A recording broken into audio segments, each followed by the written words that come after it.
Господине Дерала, гледате тешко е во парламентот. Нас не ни одговарат, а вас ве обвинуваат дека тоа што го зборувате било исто како опозицијата.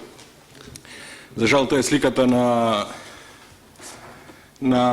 ова собрание, за жал, кој од 24 декември лани е погребано и не е демократска институција. Се согласувам со вас, за жал, а тоа го кажуваат и анкетите, дека 68,8 од граѓаните се уште се плашат во Република Македонија. За разлика од господин Илија Димовски, кој што не зборува за има плата, ние бар зборуваме и затоа сме овде. И затоа сакам да искористам во однос на она што го зборувавте и за притворот, и за притисоците, и за независноста, едно ваше размислување, ако може. Имено, во акцијата Шпион, еден од притворените лица беше и шефот на кабинет на господинот Трајко Велјановски. Во тие 30 лица кои што беа обвинети за шпионажа, земјата за која што работеа се вика Унгарија. Наведено од Министерството за внатрешни работи. Да не видам погрешно јас дека тоа моја одлука.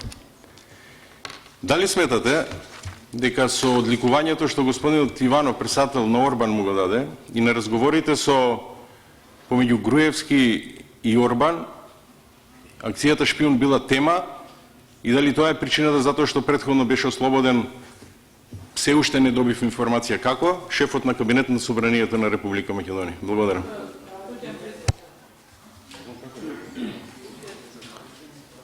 Благодарам на прашањето, господин Макредули.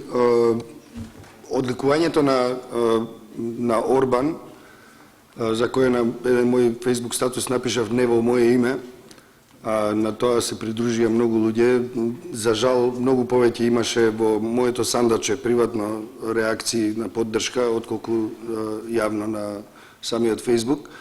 Тој е еден човек кој е еден од најкритикуваните, ако не и најкритикуваниот во Европска Унија. Тој дојде овде и доби одликување од неверојатно значење, односно највисоко значење за Република Македонија, што сметам дека е многу некоректно. И тоа го дели, тоа мислење го делат и сите мои колеги и колешки кои се во цивил, но и во други организации. Што се однесува конкретно тоа прашање, јас сметам дека е крајно дегутантно тоа што воопшто постои во вакво време, во денешно време, афера која се вика Шпион.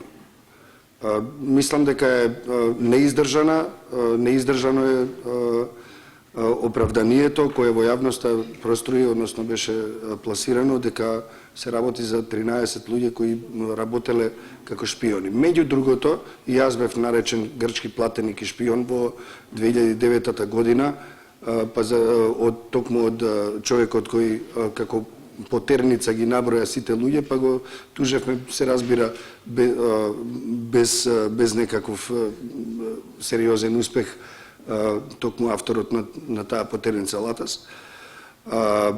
Мислам дека во разговорите со Орбан нема зашто да се зборува за аферата Шпион, бидејќи е крајно контрадикторно вие да викнете и да дочекате на таков начин премиер, за кој предпоставувате пред тоа дека имал на својата платна листа шпиони од таа земја. Мислам, контрадикторно е, меѓутоа живееме во време кога изјавите во јавноста на официјални лица се крајно контрадикторни, многу проблематични и сериозно го кочат развојот на земјата.